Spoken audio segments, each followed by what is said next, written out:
अस्मद्गुरुर्भगवतो सदयैकसिन्धो श्रीरामानुजस्य चरणौ शरणं प्रपद्ये। माता पिता युवतयस्तनया विभूति सर्वं यदेव नियमेदमदन्वयानाम्। आद्यस्य नः कुलपतेर्वकुलाभिरामम् श्रीमद्ददङ्घ्रियुगलं प्रणमामि मूर्धा।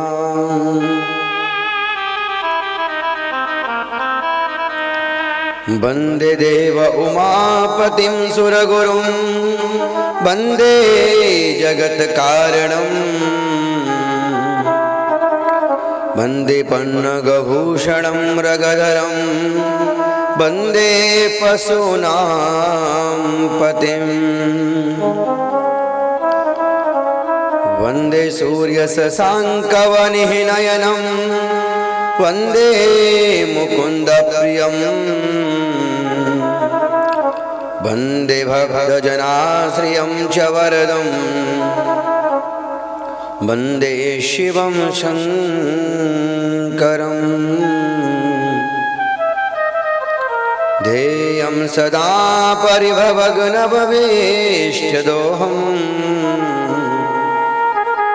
तीर्थास्पदं शिवविरञ्चनतं शरण्यं वृत्यातिहं प्रणतपालभवाब्धिपूतं वन्दे महापुरुषते चरणारविन्दम्।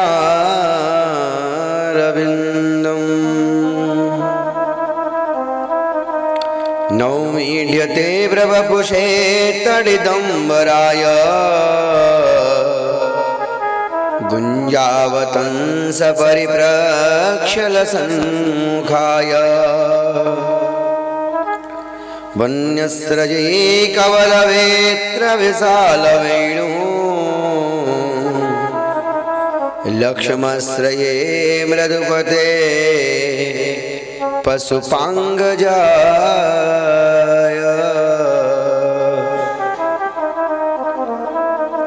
नारायणं नमस्कृत्यं नरं चैव नरोत्तमं देवीं सरस्वतीं व्यासं ततो जयमुदीरये।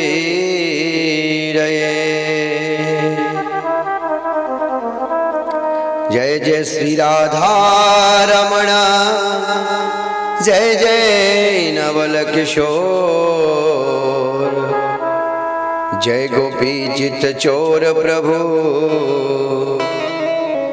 जय जय माखन चोर जय गोपी चित चोर प्रभु जय जय माखन चोर।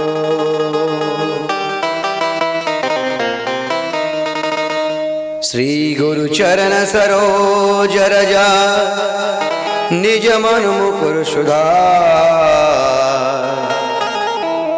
वरणहु रघुवर विमल जसो जो दायक फलचार। बुद्धिहीन तनु जानिके सुमिरहु पवन कुमार बल बुद्धि विद्या देहु मोहे हरहु कलेश विकार हरहु कलेश विकार। आइए परम मंगलमय कथा में प्रवेश करने से पूर्व श्री हनुमान जी महाराज के पावन सन्निधि में हनुमान जी का एक बार स्तवन कर लेते हैं। सभी लोग प्रेम और भक्ति के साथ अपनी मन और बुद्धि वाणी को पवित्र करने के लिए मंगलमय हनुमान जी का सुंदर पाठ। जय हनुमान ज्ञान गुण सागर, जय कपीस तिहु लोक उजागर, रामदूत अतुलित बल धामा, अंजनी पुत्र पवन सुत नामा, महावीर विक्रम बजरंगी, सुमति निवार सुमति के, कंचन वरण विराज सुबेसा, कानन कुंडल कुंचित केसा, हाथ वज्र और ध्वजा विराजे, कांधे मूंज जनेऊ साजे, शंकर सुवन केसरी नंदन, तेज प्रताप महाजगवंदन, विद्यावान गुणियति चातुर राम काज करबे को आतुर, सब चरित्र सुनबे को रसिया, राम लखन सीता मन रसिया, रूप धरि सियहि दिखावा, कपट रूप धरि लंक जरावा, भीम रूप धरि असुर सहारे, रामचंद्र जी काज सवारे, आय सजीवन लखन जियाए, श्री रघुवीर हर्ष उर लाए, रघुपति कीन्ही बहुत बड़ाई, तुम मम प्रिय भरत सम भाई, सहस वदन तुम होयस गाए, हँस कहि श्रीपति कंठ लगाए, सनकादिक ब्रह्मादि मुनीसा, नारद सारद सहित अहिसा, यम कुबेर दिक्पाल जहाते, कौन कह सके ताते, तुम उपकार सुग्रीव कीना, राम मिलाय राजपद दीना, तुमरो मंत्र विभीषण माना, लंकेश्वर भय सब जग जाना, जुग सहस्र जो जन पर भानु, लील्यो तारु मधुर फल जानु, मोद्रिका मेल मुख माही, जल लागे हरि अजर नारी, पुर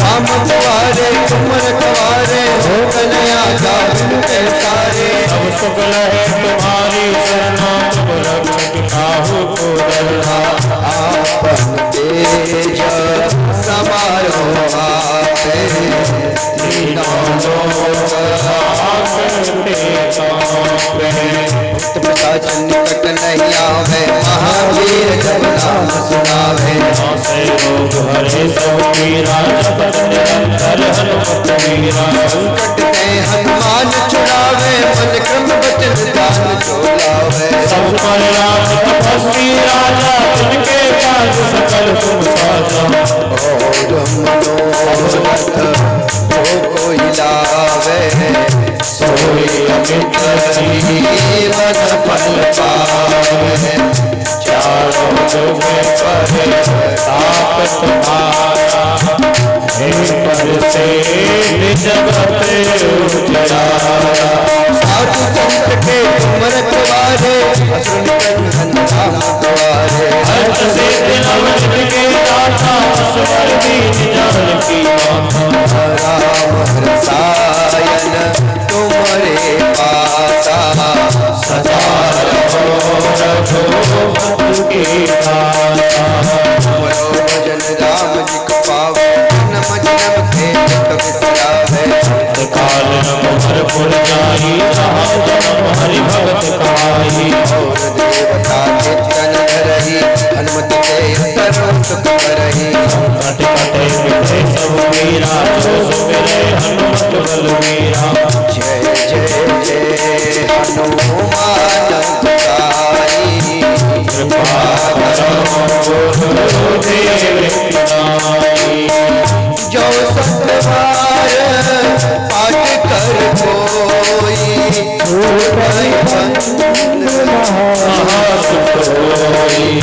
यह पढ़े हनुमान चालीसा, से साधु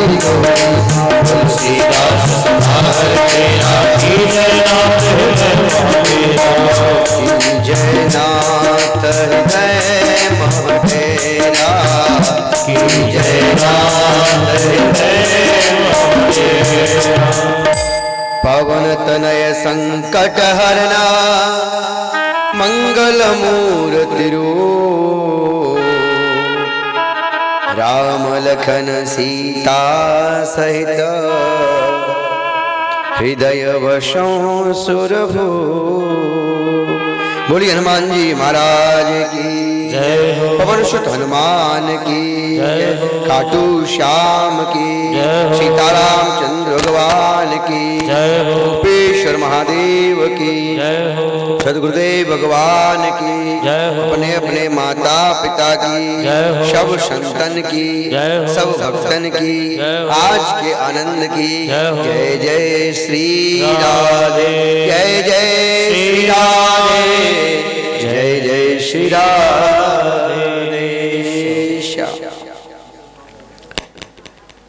परम मंगलमय परात्पर अखिलेश्वर अकारण करुणावर्णालय वक्तवांक्षा कल्पतरु तड़ुद्दित पीताम्बरधारी श्री बालकृष्ण लाल की महती कृपा का आनंद लेने के लिए भगवत कृपा और अपने पूर्वजों के अनुग्रह आशीर्वाद से आज चतुर्दिवसीय श्रीमद् भागवत कथा के ऋषापान के लिए सब लोग एकत्रित हुए हैं।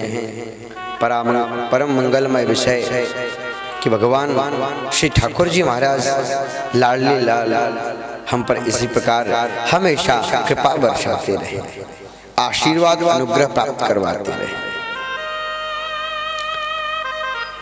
कल की कथा प्रसंग में किन भक्तों पर किस प्रकार से कृपा होती है, कैसे कैसे भक्त लोग भगवान का भजन न करते हुए भी मात्र नाम ले से तर जाते हैं।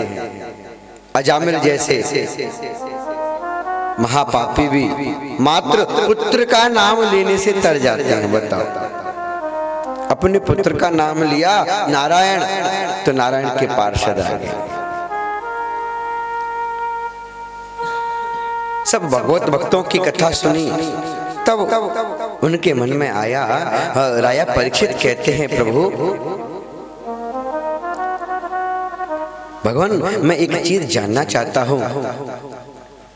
हमने भगवान का नाम समदर्शी सुना है, भगवान समदर्शी होते हैं, समभाव से एक ही भूत रहते हैं, लेकिन 3 दिन पर्यंत मुझे कथा सुनते हो गया, मैंने एक भी गुण भगवान का समदर्शी जैसा नहीं सुना।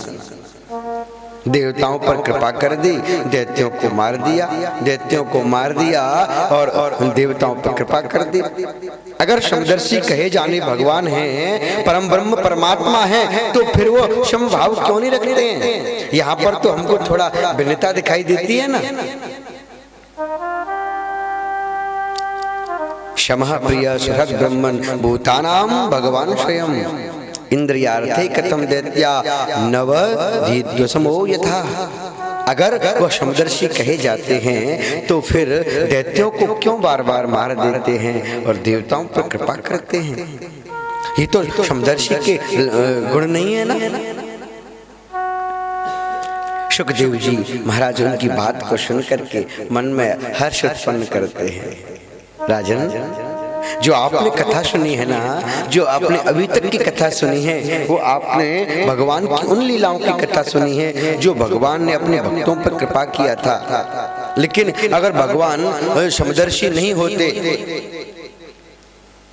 भगवान के मन में समभाव नहीं होता, तो क्या दैत्य महादैत्य राज हिरण्यकश्यप के घर में प्रहलाद पर अनुग्रह करते? प्रहलाद भी तो दैत्य पुत्र था, लेकिन उसके पिताजी को तो प्रणांत कर दिया और उसके पुत्र को आशीर्वाद दे दिया, अपने अंक में बिठा लिया, गोद में बिठा लिया, लालन पालन किया, उनको बढ़िया अपने हृदय से लगाया।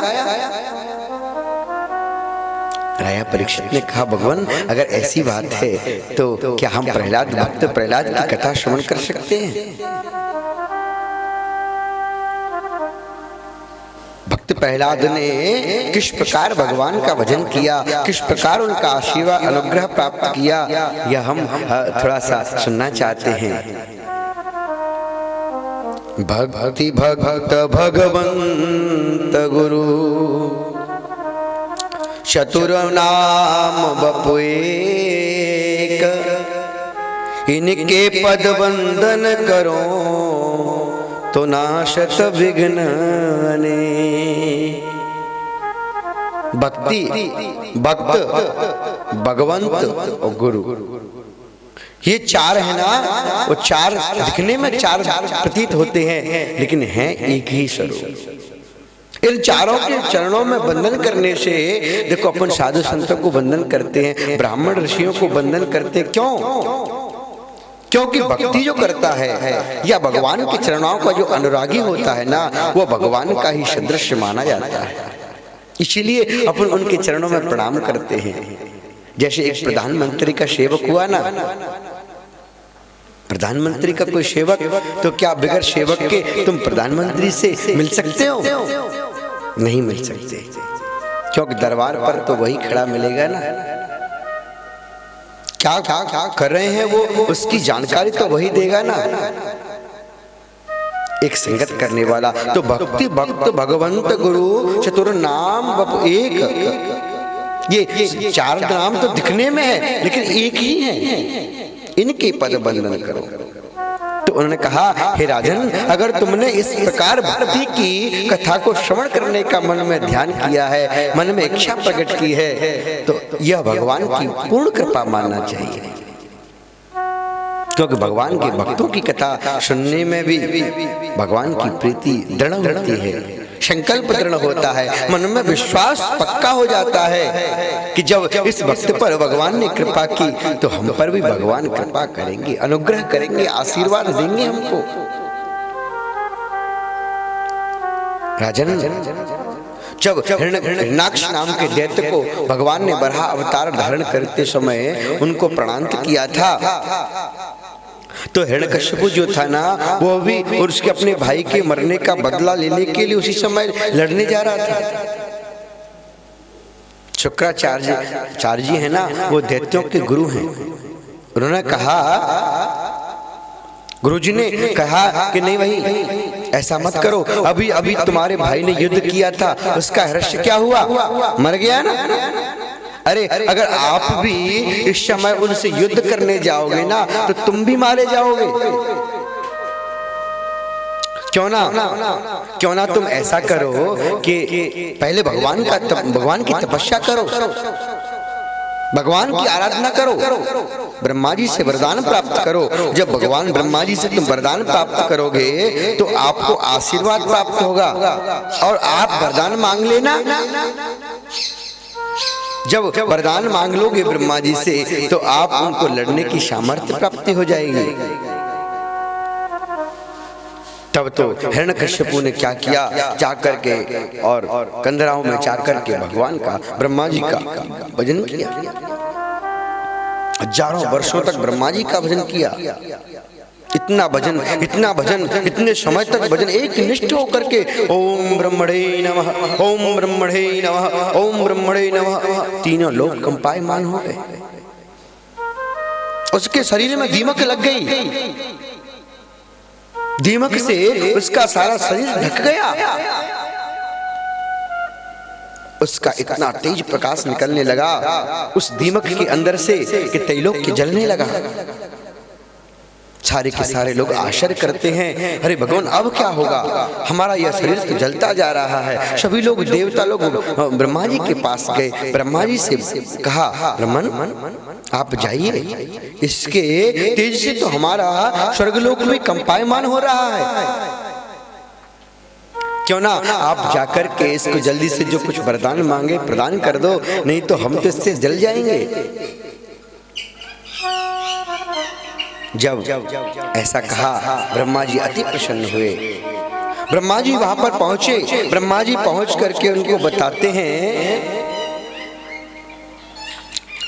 ब्रह्मा जी कहते हैं, राजन नेत्र खोलो, राजन नेत्र खोलो।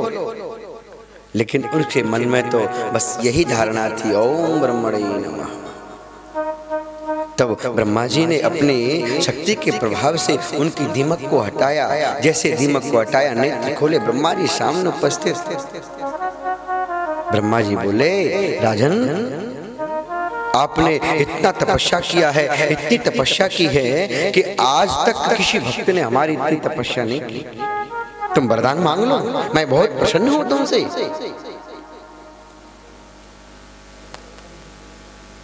हिरण्यकश्यप बोला, भगवान अगर आप मुझसे प्रसन्न हैं तो मुझे अमर बना। ब्रह्मा जी ने कहा, भैया ऐसा नहीं हो सकता, अमर तो मैं भी नहीं हूं, मेरी भी कुछ आयु सीमित है, मैं तुमको अमर नहीं बना सकता, यह अधिकार मेरे को नहीं है। अगर तुम कुछ वरदान मांगना चाहो तो मैं वरदान प्रदान कर दूंगा। उसने कहा अच्छा। तब उसने कहा तो मैं वरदान तो फिर बहुत मांगना चाहता हूँ। ब्रह्मा जी ने कहा कोई बात नहीं, आप वरदान मांगो, जितने मांग सको उतने मांगो, लेकिन मैं अमर नहीं बना सकता। तब तो हिरण्यकश्यप ने बोला कि मैं दिन में मरूं, न रात में मरूं, ऊपर मरूं न नीचे मरूं, जल में मरूं न थल में मरूं, आकाश में मरूं न पृथ्वी पर मरूं। ब्रह्मा जी आपकी सृष्टि में बनाए हुए किसी भी जीव से ना मरूं, रात्रि में मरूं न दिन में मरूं, कोई अस्त्र से मरूं न शस्त्र से मरूं। जब इस प्रकार के वरदान मांगे, ब्रह्मा जी ने कहा बस बस बस भैया, बस बस बहुत हो गया, नहीं नहीं मुझे आज तो आप वरदान दे ही दो, मुझे एक वरदान और दो कि आपके बनाए हुए 12 महीनों में से भी मेरी मृत्यु ना हो। ब्रह्मा जी ने कहा तथास्तु, तथास्तु कह करके और ब्रह्मा जी अंतर्धान हो गए। इधर हिरण्यकश्यप बड़ा प्रसन्न हुआ, अब तो मुझको मारने वाला कोई नहीं है, मैं तो अजर और अमर हो गया, क्योंकि मैं रात में मरूंगा न दिन में मरूंगा, अस्त्र से मरूंगा न शस्त्र से मरूंगा। स्वर्ग पर चढ़ाई कर दी, इंद्रादि देवताओं को मार मार के स्वर्ग से भगा दिया। सारे त्रैलोक्य में हाहाकार मच गया हिरण्यकश्यप के तेज का, कोई उनका सामना न कर सके।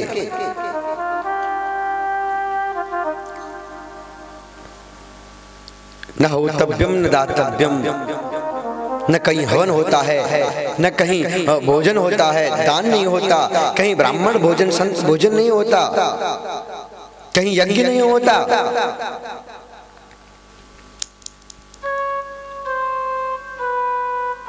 क्योंकि जो भी यज्ञ करता है, जो विष्णु का नाम लेता है, उसको यत्र यत्र दयागावो वेदावरणाश्रमा क्रियाः, जहाँ जहाँ पर भगवान विष्णु का नाम आता है वहाँ के गांव को जला देता है।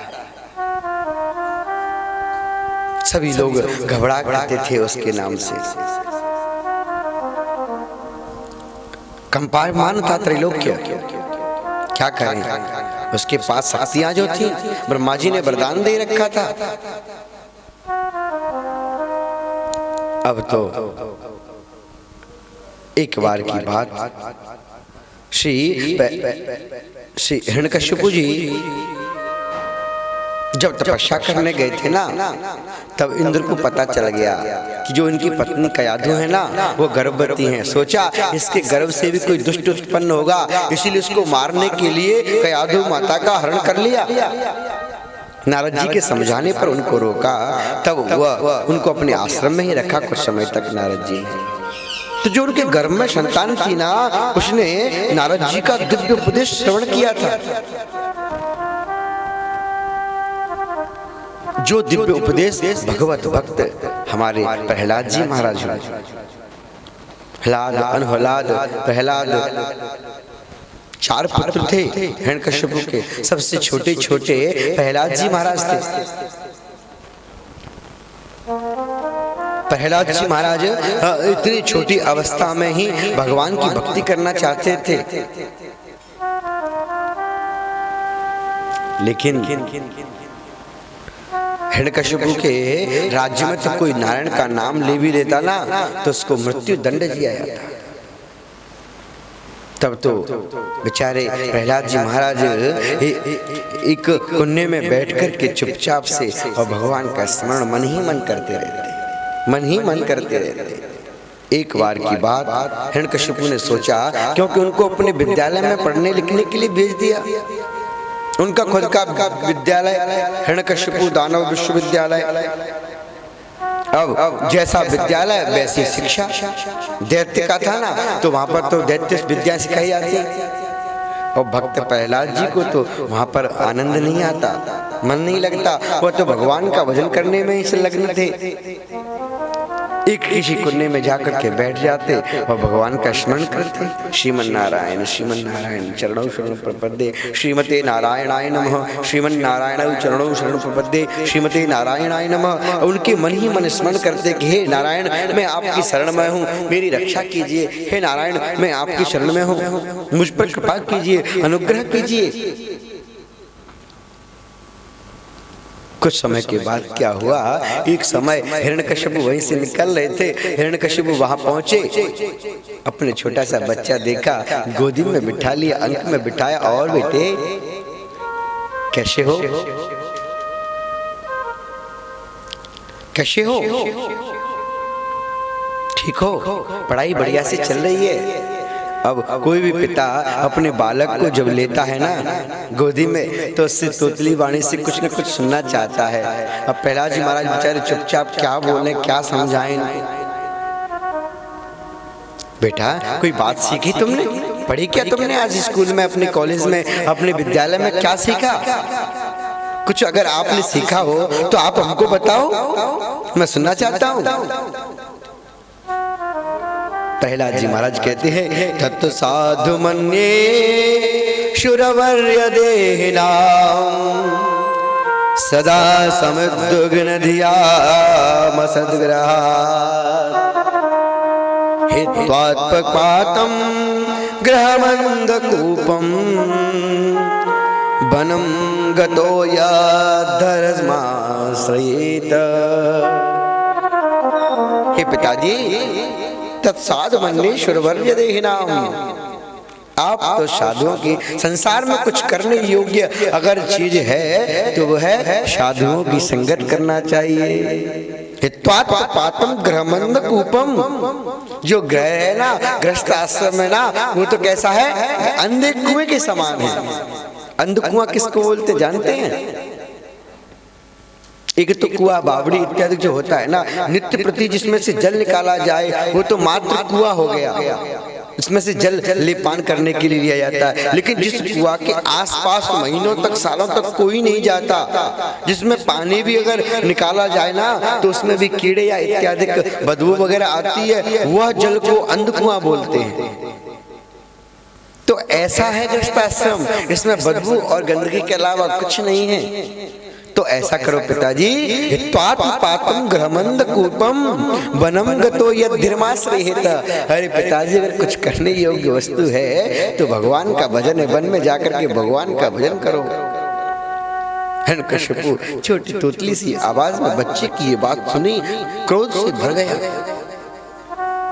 अपनी गोदी में जितने लालन पालन से लिया था प्रहलाद जी को फेंक दिया। अरे दुष्ट, मुझको सिखाता है तू, चल तुझसे क्या बात करूं, अपने गुरुजी को बुला के लाओ। तो बच्चा तो वही बोलेगा ना जो गुरुजी लोग शिक्षा देंगे। छोटा सा बालक क्या बोल पाएगा? गुरुजी ने अवश्य, मेरे पीठ पीछे मेरे विद्यालय में कोई अच्छी चीज नहीं पढ़ाई जाती, इसका मतलब। विराजे शुक्राचार्य जी के जो पुत्र ना, षंड और अमर्क, षंडामर्क दोनों नाम लिया जाता है, बेचारे कांपते हुए आए, महाराज क्या हो गया, कैसी गलती हो गई? अरे दुष्ट, तुम अपने विद्यालय में क्या शिक्षा देते हो? छोटा सा बालक मेरी गोद में बैठकर के मुझको ये शिक्षा देता है, पिताजी तुम वन को चले जाओ, ये ग्रह अंधकूप है, गृहस्थाश्रम, तो इसको छोड़ दो।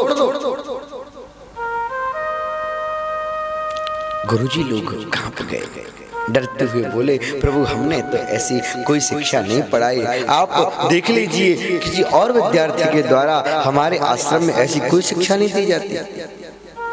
जैसा आपने हमारे निर्देश किया है वही विद्या को हम पढ़ाई जाती है यहाँ पर हमारे विद्यालय में। अच्छा, तो फिर इसने कहां से सीखा? चलो हम भगवान इसका ध्यान देंगे, आप क्षमा करिए, कोई बात नहीं, बालक है, आज के बाद ऐसा नहीं होना चाहिए। अगर आज के बाद ऐसा हुआ तो मैं तुमको जीवित नहीं छोड़ूंगा। हिरण्यकशिपु की इस बात को सुनकर के गुरुजी लोग शांत हो गए। जब हिरण्यकशिपु चले गए तो उसको डांटने लगे प्रहलाद जी महाराज को। कुलंगारस्य दुर्बुद्धिर चतुर्योस्य यदमा, अरे अधम, अरे दुर्बुद्धि, तू कहां से पैदा हो गया? दैत्य चंदन मने जाते कंटक द्रुवम, तू दैत्यों के चंदन जैसे वन में बबूल का वृक्ष कहां से पैदा हो गया? तू खुद तो मरेगा सो मरेगा ही, हमको और किसी दिन मरवाएगा। यन्मूलोन्मूल परसो विष्णु नालायितोर्भक, तू जानता नहीं है तेरे पिताजी विष्णु का नाम बोलने वाले को मार देते हैं, मृत्युदंड देते हैं। और तू अगर हमारे विद्यालय में नाम लेगा तो सारे समूल विद्यालय को नष्ट कर देंगे। प्रहलाद जी महाराज ने क्षमा मांगी। देखो गुरुजी, मेरे पिताजी ने मुझसे पूछा, जो मेरे मन में आया मैंने बता दिया। चलो कोई बात नहीं, आज के बाद ऐसा नहीं करना। प्रहलाद जी ने कहा ठीक है कोई बात। कुछ समय और निकला, जैसे और समय निकला ना, और समय निकलने पर कुछ समय बाद छुट्टियां हुई तो गुरुजी लोग प्रसन्न होकर के बहुत सी दैत्य विद्या सिखाई थी ना, तो गुरुजी लोग स्वयं लेकर के आए कि देखो राजा के पुत्र को अगर हम पढ़ाते हैं या किसी बड़े व्यक्ति के पुत्र को अगर हम पढ़ाते शिक्षा अध्ययन करा रहे हैं ना, तो गुरुजी लोगों के मन में यह थोड़ा सा मान रहता है कि देखो हम इनके बच्चे को पढ़ा रहे हैं तो हमने कितना इसको पढ़ाया, कितना इसको होशियार बनाया, तो चलो इसके पिताजी के सामने आज करेंगे तो हमें बड़ाई मान बढ़ाई तो मिलेगी कुछ कि आपने बहुत पढ़ाया। अब इधर गुरुजी के पास गुरुजी उस प्रहलाद जी महाराज को हिरण्यकशिपु के पास लेकर आए। अब जैसे ही हिरण्यकशिपु के पास लेकर के आए तो हिरण्यकशिपु ने वात्सल्य भाव में अपने फिर से गोद में बिठा लिया। बच्चा है ना बेटा, अब बताओ तुमने क्या क्या पढ़ा है, तुम्हारे गुरुजी लोगों ने क्या क्या पढ़ाया है। ये बात बोली प्रहलाद जी महाराज ने सोचा गुरुजी जो साथ में गए थे ना उनकी तरफ इशारा किया कि देखो पिताजी पूछना चाहते हैं अच्छी बात और सुनना चाहते हैं गलत बात। अब बताओ कहते हैं कि क्या बहुत अच्छी बात क्या सीखी। अब मैं आपके इशारे में बात कर रहे हैं गुरुजी लोगों से, क्या बताओ इनको क्या जवाब दूं। गुरुजी लोगों ने कहा कि हमने जो पढ़ाया है ना उसको सुना दो इशारे में। तब उन्होंने कहा पिताजी पहले तो मैंने आपको एक बात बताई थी, अब तो मैंने 9 चीजों को सीख लिया है। 9 चीजें? अच्छा बेटा क्या है बताओ तो। श्रवणम कीर्तनम विष्णु, स्मरणम पाद सेवनम, अर्चनम वंदनम दास्यम, शक्ष आत्मनिवेदनम। जैसे ही नवदा भक्ति का निरूपण किया प्रहलाद जी को फेंक दिया। अरे दुष्ट, मैं देख गया तुझको, मैंने देख लिया तुझको कृष्ण का ग्रह लग गया है। कृष्ण ग्रह ग्रहित आत्मा, तुझे कृष्ण नाम के ग्रह का रोग लग गया है, तो ये नारायण के नाम का ग्रह लग गया है और वो तो मृत्यु होने पर ही छूटेगा। क्योंकि कोई संक्रामक बीमारी ऐसी होती है ना जो एक दूसरे के संपर्क में आने पर दूसरे एक दूसरे को लग जाती हैं। क्यों कैसे लग जाती हैं? क्योंकि आपने देख ही लिया होगा ये तो कि संक्रामक बीमारी कितनी खतरनाक और कितनी जबरदस्त होती हैं। थोड़ी सी बीमारी, काय की बीमारी अभी जो आजकल चल रही है, आदमी को घर से निकलने पर बंदिश कर लगवा दिया, पूरा का पूरा देश प्रदेश बंद हो गए।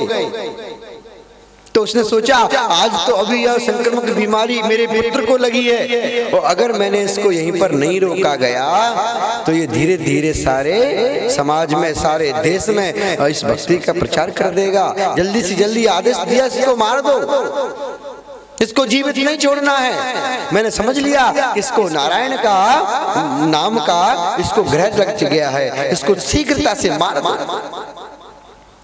प्रहलाद जी महाराज को दूध पकड़ करके ले गए। छोटे से प्रहलाद जी महाराज जल में डुबा दिया, अग्नि में जला दिया, होलिका के द्वारा अंध कुएं में डाल दिया, जेल में डाल दिया बगैर भोजन के। लेकिन प्रहलाद जी महाराज का भजन कम नहीं हुआ। परम भागवत प्रहलाद जी महाराज श्रीमन नारायण नारायण नारायण श्रीमन नारायण श्रीमन नारायण नारायण नारायण श्रीमन नारायण नारायण श्रीमन नारायण नारायण नारायण श्रीमन नारायण नारायण नारायण श्रीमन नारायण नारायण नारायण श्रीमन नारायण नारायण नारायण नारायण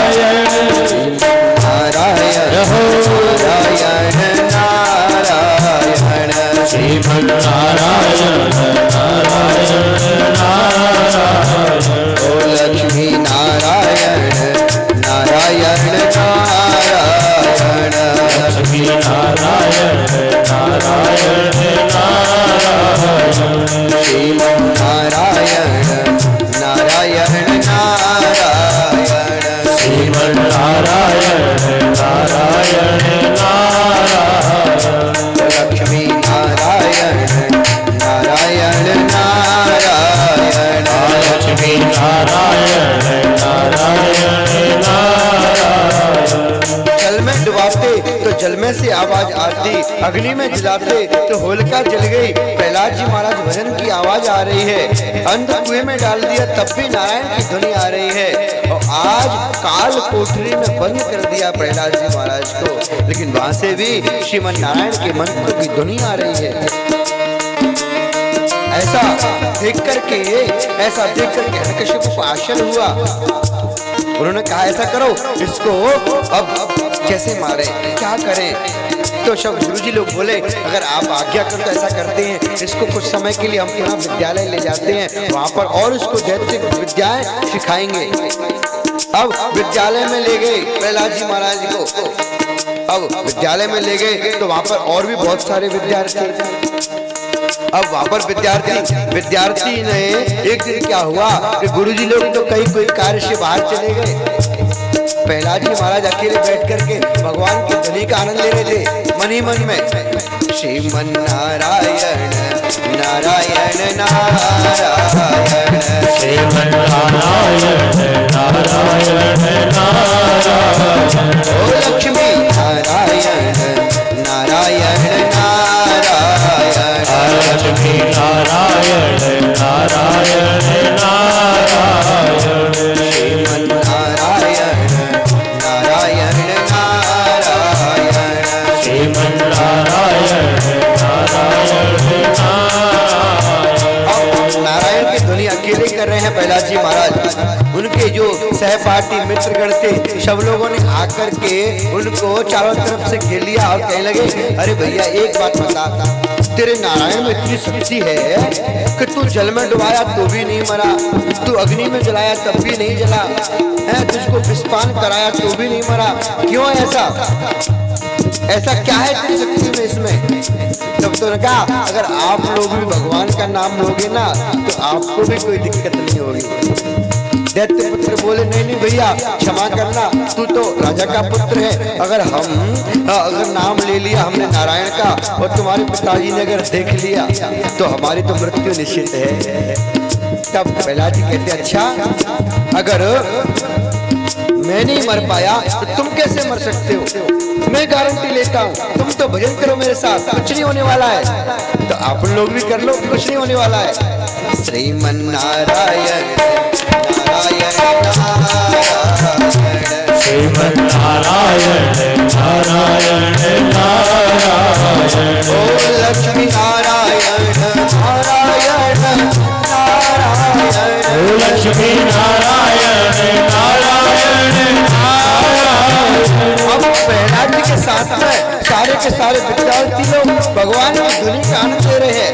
सारा का सारा माहौल तन्मय हो गया और सभी लोग एक ही स्वर में आवाज गूंजती हुई श्रीमन नारायण नारायण नारायण श्रीमन नारायण नारायण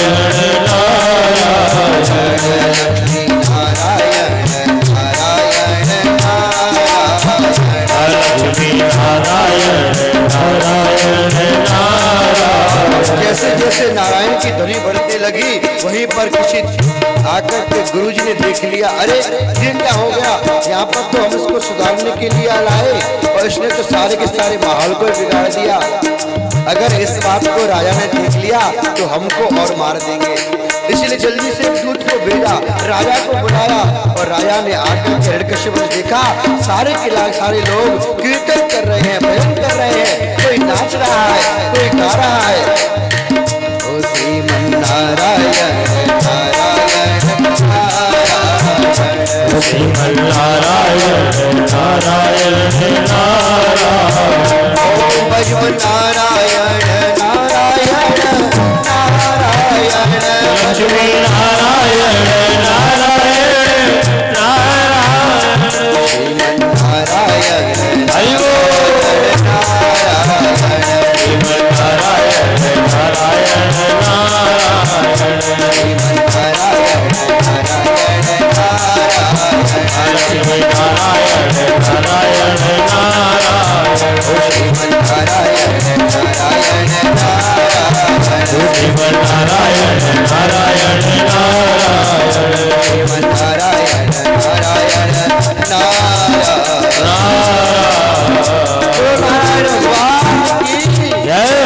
ऐसे जयकार लग रहे हैं, नारायण की ध्वनि हिरण्यकश्यप आग बबूला हो गया, तिलमिला उठा, पकड़ करके प्रहलाद को बोला, अरे कहाँ है तेरा भगवान, क्या करता है तू, कौन नारायण, तू जानता नहीं है मेरा परम शत्रु है नारायण, तूने अगर उसका नाम लिया मैं आज तुझको जीवित नहीं छोड़ूंगा।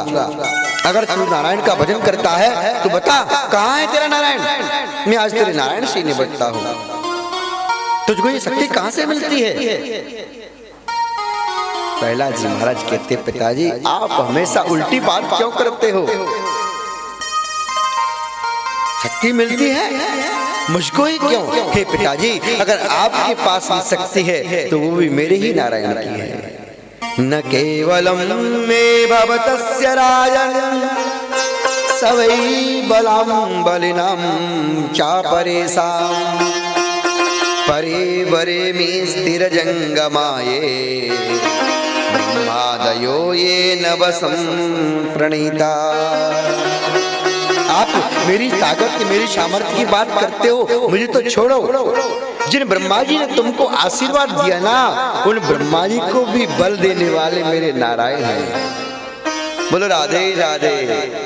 ऐसे इस बात को पूछा तो कहा नारायण, मुझे तो कहीं दिखाई नहीं देता, बता कहाँ है? तो कहते फिर पिताजी आप वैसी बात करते हो, कहाँ नहीं है नारायण, आप ये बताओ। हर कण कण में मेरा परमात्मा विद्यमान रहता है। आज भगवान नारायण भी इस बात का पक्का दावा करके बैठे हैं कि मेरा भक्त प्रहलाद आज मुझसे जहाँ कहेगा मैं वहीं चला जाऊंगा, मुझे वहीं जाना पड़ेगा।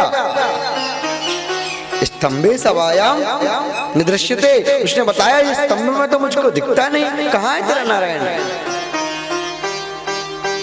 प्रहलाद जी ने कहा आप अच्छे से देखो पिताजी, इस खम्भे में भी मेरा नारायण विद्यमान है। आज भगवान नारायण उस खम्भे में पहुंच गए, जैसे उसने अपने मुष्टि का प्रहार किया खंभा फट गया और भयंकर जोर की बहुत सुंदर आवाज होने लगी।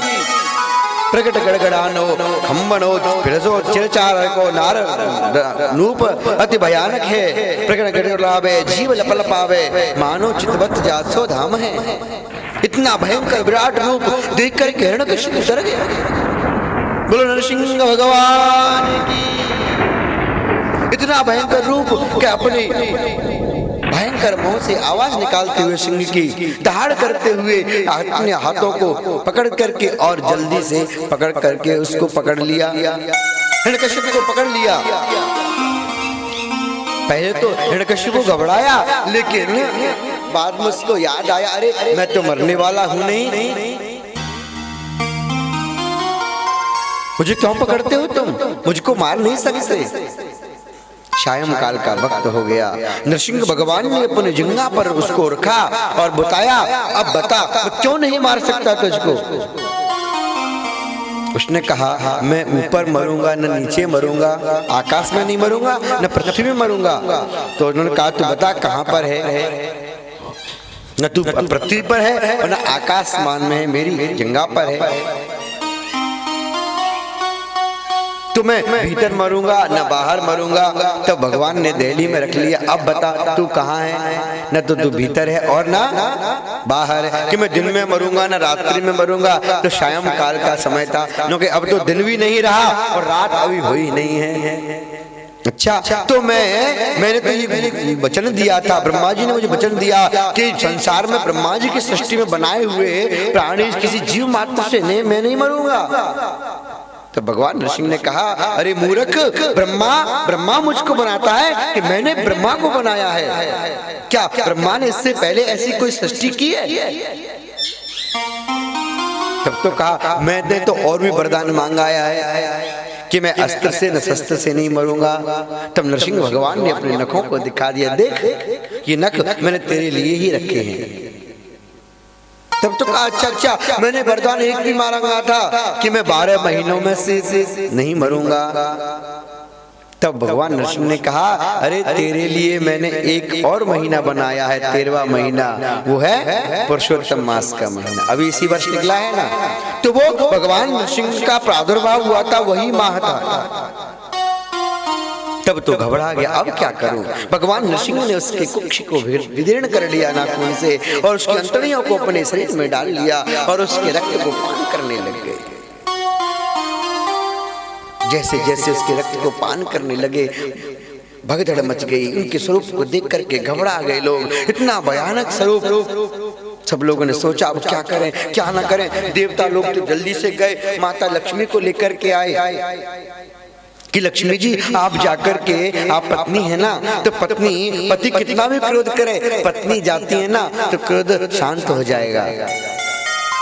लक्ष्मी जी मैया ने क्या किया, अब तो सज धजना प्रारंभ कर दिया। बढ़िया से सज धज करके बढ़िया से कपूर सुंदर थाली सजाई, आरती तैयार की और जाकर के भगवान नरसिंह भगवान के चरणों में घुमाई, कमर में घुमाई, कटी पर घुमाई, वक्षस्थल पर घुमाई और जैसे मुख की ओर उन्होंने आंखें देखी मुख पर, जैसे ही नरसिंह भगवान ने जोर से दहाड़ कर दी और जो दहाड़ की, लक्ष्मी मैया तो थाली को फेंक करके दैया मैया करके भाग गई।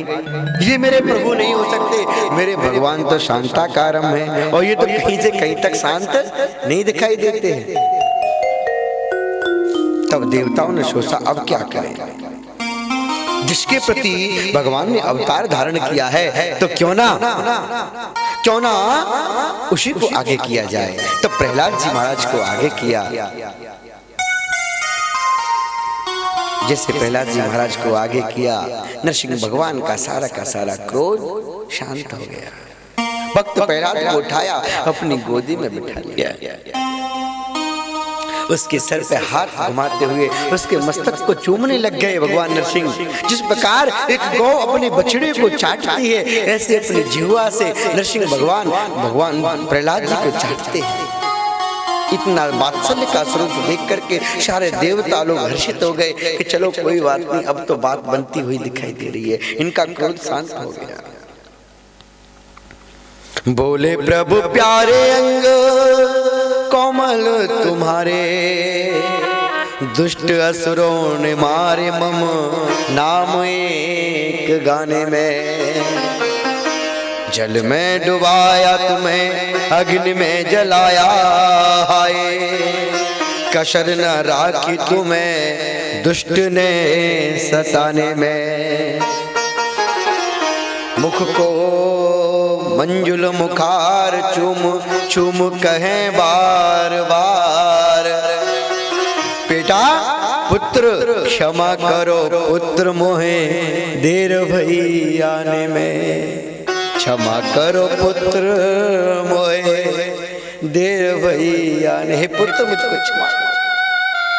आज से पहले ऐसा कोई भक्त नहीं हुआ जिसने मेरे नाम को गाने में इतने कष्ट को सहन किया हो। कोई ऐसा भक्त आज तक नहीं हुआ जिसने इतनी वेदना के बावजूद भी मेरे नाम को नहीं त्यागा। तो हे पुत्र, मैं आपसे आज तक तो जीवन पर्यंत सब लोग मुझसे क्षमा मांगते हैं, मैं आपसे क्षमा मांगता हूँ। क्षमा करो पुत्र, मोए देर हो गई आने में, मुझको देर हो गई आने में, मुझको क्षमा कर दो, मुझे प्रार्थना करता हूँ, मुझे क्षमा कर दो। जब इस प्रकार की क्षमा मांगी तो प्रहलाद जी महाराज कहते नहीं नहीं प्रभु, यह सब आपका वात्सल्य है, मुझे तो कोई कष्ट हुआ ही नहीं, मैंने तो आपके नाम का ही स्मरण करता रहा, मुझे उस कष्ट की तनिक भी भ्रांति नहीं रही। प्रहलाद जी महाराज ने उनसे प्रणाम किया, कहते हैं बेटा मैं तुझसे बहुत प्रसन्न हूँ, कुछ मांग ले। सभी देवता लोग स्तुति कर करके और भाग गए। प्रहलाद जी से कहा अब तू कुछ मांग तो ले मुझसे।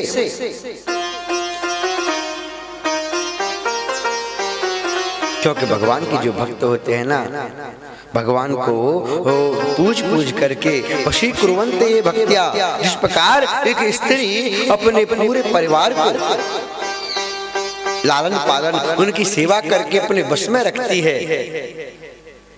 कोई नई नई बहू आती है ना, तो नई नई बहू घर में आती है ना, तो क्या होता है, सारी की सारी बातें करने के लिए, सारे के सारे काम करने के लिए वो हर समय डरती रहती है, संकोच करती है, कहीं ऐसा ना हो मुझे कोई डांट दे, कहीं ऐसा ना हो मैंने ये काम कर दिया मुझे कोई डांट देवे। लेकिन वही बहू जब धीरे धीरे सेवा करते करते परिपक्व हो जाती है तो सारे घर की मालकिन बन जाती है। फिर सब लोग उससे डरने लग जाते हैं, कहीं हमें बुना डांट देवे, कहीं हमें बुना डांट दे। क्यों? क्योंकि सेवा करने का ये परिणाम होता है कि सेवा भावी जो व्यक्ति होता है ना, वो आगे बढ़ जाता है, अग्रसर हो जाता है। आज भगवान भी इस बात को दिखा रहे हैं। सुमिरि पवन सुत पावन नामु, अपने बस कर राखे राम। हनुमान जी महाराज ने भी तो भगवान की पावन भक्ति की, अनन्य भक्ति की, जिसके फलस्वरूप भगवान हनुमान जी ने राम जी को अपने बंधन में बांध रखा था। ऐसी भगवान की भक्ति होती है, क्योंकि भगवान के जो भक्त होते हैं ना, सेवा करके भगवान की आराधना करके जब जहां पुकारते हैं भगवान को वहां पहुंचना पड़ता है। सूरदास जी महाराज का पावन चरित्र, बल्लवाचार्य जी का पावन चरित्र, ऐसे ऐसे महान भक्त हुए जिन्होंने भगवान के लिए अपना सर्वस्व त्याग करके भगवान की सेवा की और परमात्मा ने उन पर कृपा भी किया। उन्होंने कहा तुम कुछ मांग लो। प्रहलाद जी कहते हैं प्रभु सच बताऊं मैं आपसे क्या मांगू, मैं आपसे क्या मांगू, मेरा मांगने का तो कुछ मन नहीं करता, क्योंकि आपने ऐसी कौन सी चीज है जो मुझे प्रदान नहीं की, ऐसी कौन सी चीज है जो आपने मुझको प्रदान नहीं की। अरे मैं आपसे एक बात पूछूं प्रभु, क्या आपने कभी ब्रह्मा जी को अपनी गोद में बिठाया है? भगवान कहते हैं याद नहीं, ऐसा हुआ तो कभी नहीं है। क्या आपने बाबा शंकर की दाढ़ी पर हाथ फेर करके और उनका मस्तक चुम्बन किया है? याद नहीं, मैंने तो नहीं किया। अच्छा तो क्वाहम त्वमः क्वाहम रजा प्रभव ईशतमोधिकेऽस्मिन् जात सुरेतर कुले क्व भवानुकंपा न ब्रह्मणो न तु भवस्य न वै रमायां यन्मेर पिता शिरस पद्म कर प्रसाद। हे प्रभु, यन्मे न ब्रह्मणो न तो भवश्य न वै रमायाम, न तो आपने ब्रह्मा जी को जो दुलार किया, न आपने माता लक्ष्मी जो आपकी परम प्रेयसी है उनको इतना दुलार किया, और ना ही आपने बाबा शंकर के साथ में इतना आनंद मंगल जीवन समय बिताया। तो आपने ये इन सब के साथ नहीं किया, वो मुझे सुखा प्राप्त हो गया। अब मैं आपसे क्या मांगू? अब तो मेरी मांगने की कोई इच्छा नहीं है। भक्त तो कहते हैं, मैं अगर मांगू तुझे तो तुम न देना कुछ मुझे, मैं अगर मांगू तुझे तो तुम न देना कुछ मुझे, क्योंकि भक्त नहीं मजदूर हो जाऊंगा मैं। अगर मैंने अपनी भक्ति की और भक्ति के माध्यम से मैंने तुमसे कुछ मांग लिया ना, तो मेरा प्रेम नहीं रह जाएगा, मेरा प्रेम नहीं रह जाएगा। क्यों? क्योंकि मैंने तुमसे मांग लिया तो वो व्यापार हो जाएगा। प्रेम में देना तो होता है लेकिन मांगना नहीं होता है। प्रेमी एक दूसरे के परस्पर एक दूसरे पर इतना संबंध समर्पण रहते हैं कि प्रेम पर लुटाया जाता है, प्रेम के लिए लुट जाया जाता है, लेकिन अपने प्रेमी को, अपने प्रियतम को से कुछ मांगा नहीं जाता। एक भक्त तो कहते हैं, मंजिल खुद पुकारेगी तो चला जाऊंगा, मंजिल खुद पुकारेगी तो चला जाऊंगा, खुददार हूं निकल जाऊंगा। ए मालिक, देना है तो अपनी मर्जी से दे ए मेरे दाता, देना है तो अपनी मर्जी से दे ए मेरे दाता, अगर मांग लिया तो नजरों से गिर जाऊंगा। बोले राधे राधे। तो भगवान कहते, प्रहलाद जी कहते भगवान से, मुझे आपसे कुछ नहीं मांगना है, अगर मुझे कुछ नहीं मांगना है, मुझे तो बस आप अपना आशीर्वाद अनुग्रह प्रदान कर दीजिए। क्योंकि मांगने के लिए तो किसी के पास कोई चीज की कमी नहीं होती।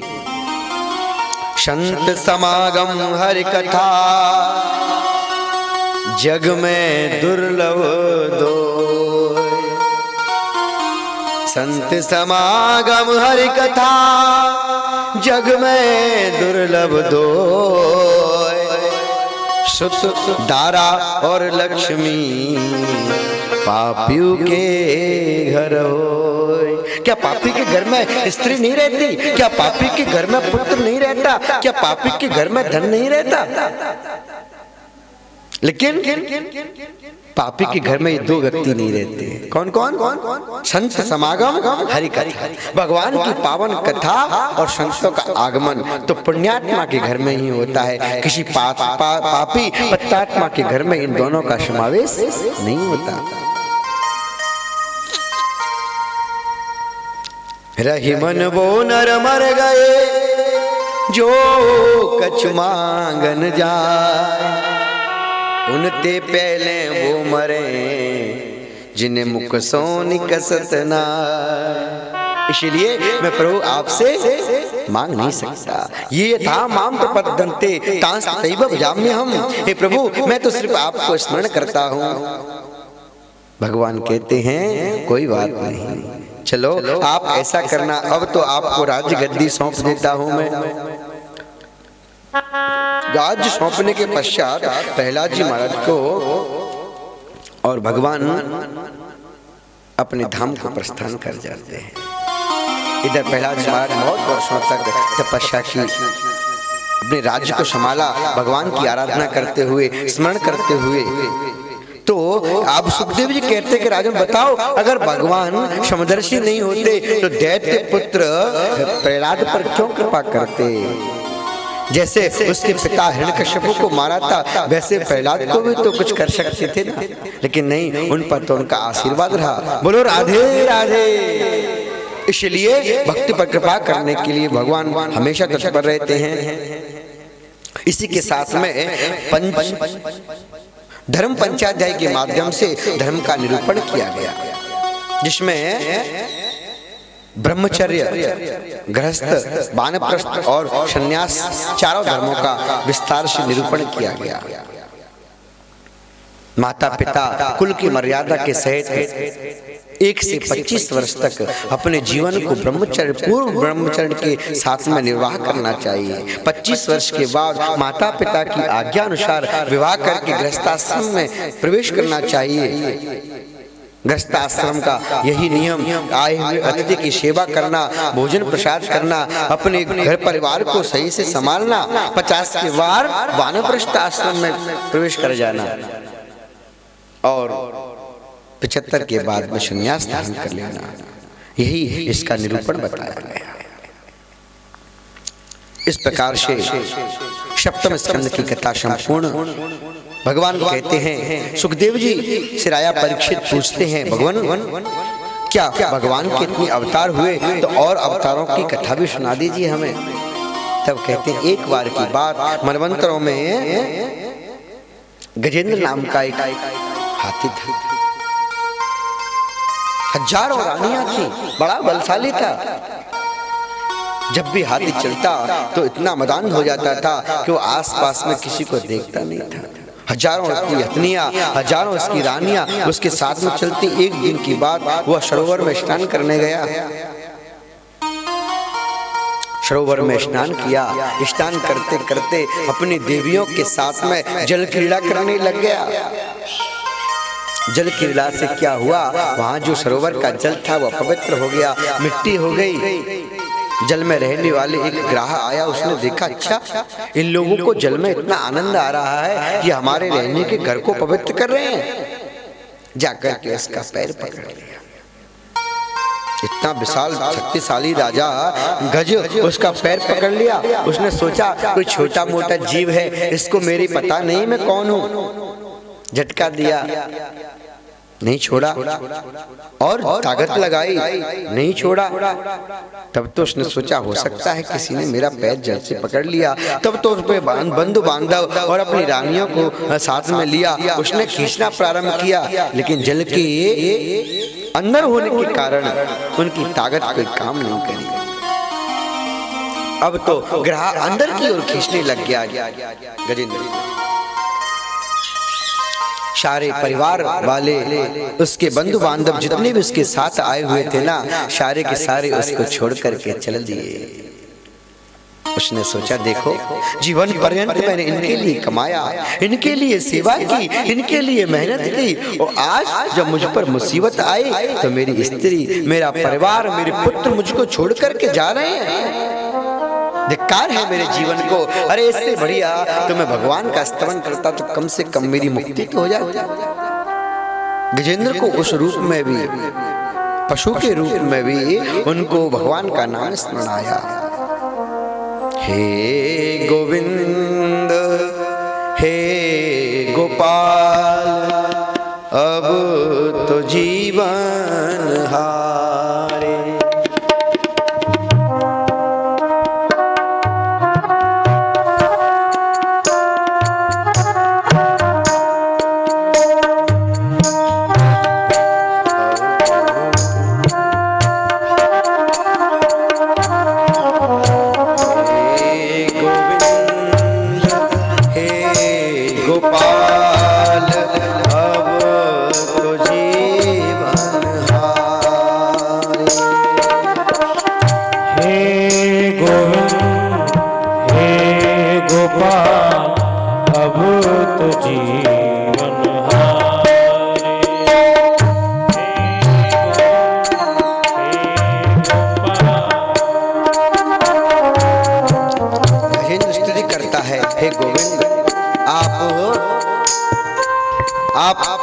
मेरी रक्षा करो, मैं यहाँ पर मुसीबत में हूँ। मैंने देखा कि मेरी रक्षा, मेरी सहायता कोई और नहीं कर रहा, मेरी रक्षा कोई और नहीं कर रहा है। तब भगवान नारायण ने गरुड़ को लिया। गरुड़ को भी हो सकता है उस समय अभिमान आ गया कि देखो भगवान मेरे बगैर नहीं चलते हैं। तो भगवान ने पहले गरुड़ का मान मर्दन किया कि अरे गरुड़, तुझको ये नहीं पता कि तुझे मैं लेकर के अपने पैरों में उड़ता हूँ और तुझे ये भान है कि मैं भगवान को लेकर उड़ता हूँ। एक उंगली रखी। गरुड़ कह रहा भगवान बैठो ना जल्दी से। भगवान ने कहा उड़ के तो दिखा थोड़ा। पैर अपने पंख फड़फड़ाने लग गया लेकिन उठा नहीं पृथ्वी पर से। उसका अपमान मर्दन हुआ। भगवान से प्रार्थना की तब भगवान गरुड़ पर सवार होकर के और आज ग्राहक को बचाने गए हैं। गजेंद्र को बचाने के लिए भगवान ने चक्र को आदेश दिया, ग्राहक का सर काट दिया। उस ग्राहक का सर काटा तो उसके जो प्राणों की ज्योति निकल करके भगवान में समाहित हो गई। गजेंद्र का उद्धार हो गया। गजेंद्र को बचा दिया, ग्राहक का उद्धार हुआ। तो भगवान सुखदेव जी पूछते प्रभु आप ये बताओ कि यहाँ गजेंद्र को उबारा है या ग्राहक को उतारा है? तब सुखदेव जी कहते हैं राजन, एक बार की बात, जो ग्रह था ना वह देवल मुनि के श्राप से ये हाहा हू नाम का गंधर्व था। एक बार देवल मुनि जल में स्नान करने गए। इसने क्या किया, उनके पैरों को पकड़ करके जल के अंदर से डुबकी लगा करके उनको डरा दिया। जैसे उनको डराया ना, जैसे उनको डराया तो उनको लिए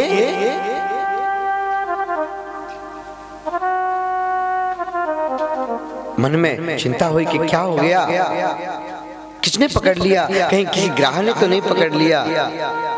ऐसा मन में आकर के उन्होंने क्या किया कि जैसे आकर के बाहर और हंसने लगा, क्रीड़ा करने लग गया। पंडित जी डर गए, महात्मा जी डर गए। देवल मुनि को आया बड़ा दुष्ट है, बताओ तो जल के अंदर से मेरे पैरों को पकड़ लिया, मैं तुम्हें श्राप देता हूँ, तुम जाओ ग्राह बन जाओ।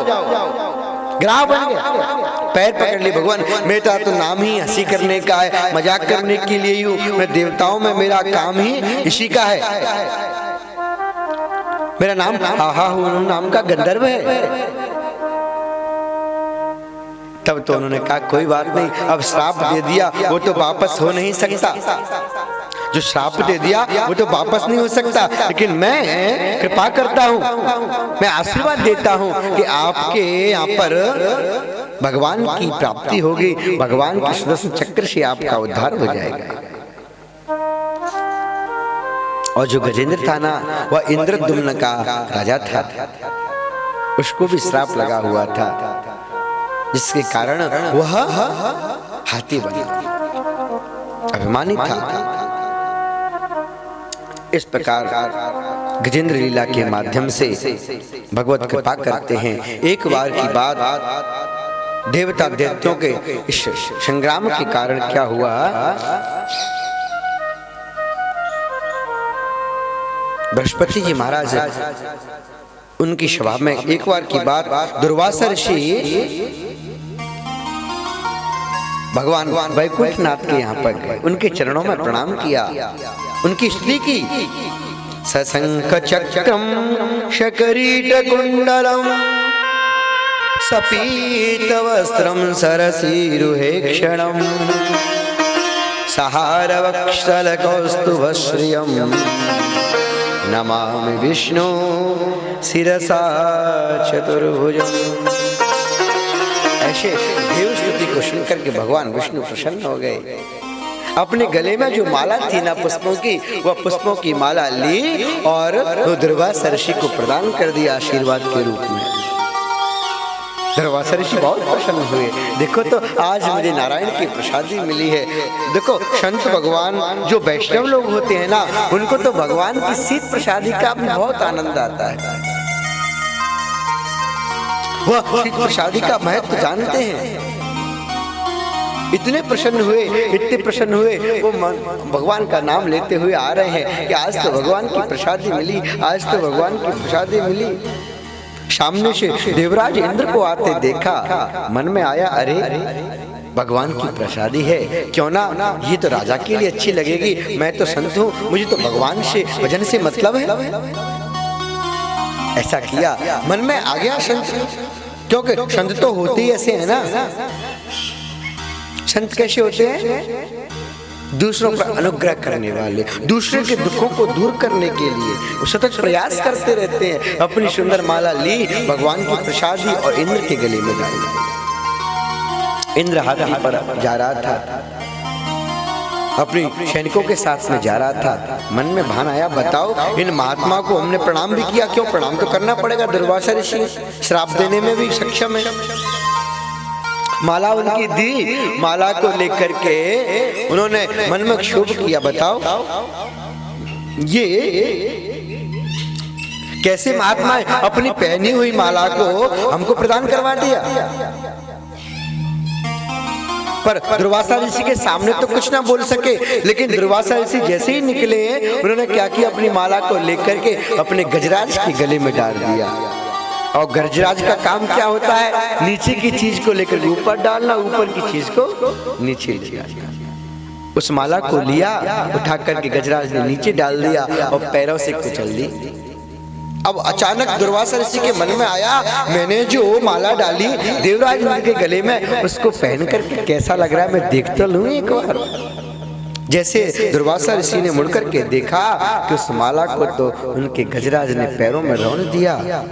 अरे दुष्ट अधम पापी, तू जानता नहीं, तुझे मैंने जो माला पहनाई थी वो भगवान नारायण की प्रसादी थी। अरे मूर्ख, तू जा, जिस श्री और मद में चूर हो रहा है, मद से मदान्ध हो रहा है, मैं तुम्हें श्राप देता हूं, तू श्री से हीन हो जा। देवराज इंद्र दौड़ा गए, दुर्वासा ऋषि श्राप देकर के चले गए। दैत्यों को पता चल गया। शुक्राचार्य जी ने दैत्यों से कहा, जाओ चढ़ाई कर दो, इस समय देवताओं को श्राप लगा हुआ है, तुमसे नहीं जीत पाएंगे। दैत्यों ने चढ़ाई की, स्वर्ग पर चढ़ाई कर दी, देवताओं को मार मार के भगा दिया। अब देवताओं को बेचारे मार के भगा दिया, क्या करें? दुर्वासा ऋषि का श्राप जो लगा हुआ था, उनकी कोई शक्ति काम नहीं आई।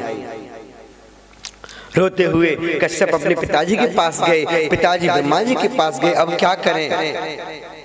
तब भगवान नारायण ने उनको समझाया, कह रहे ऐसा करो, ऐसा करो कि तुम समुद्र का मंथन करो।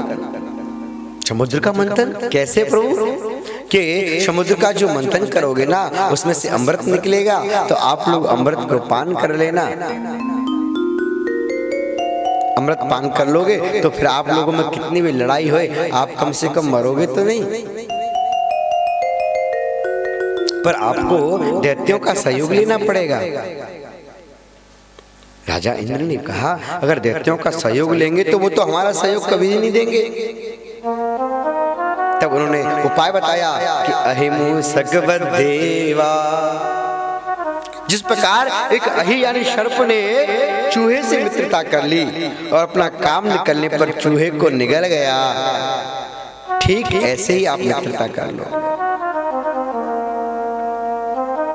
एक संत के आश्रम में पिटारे में एक सर्प कैद था, सपेरे के आश्रम में।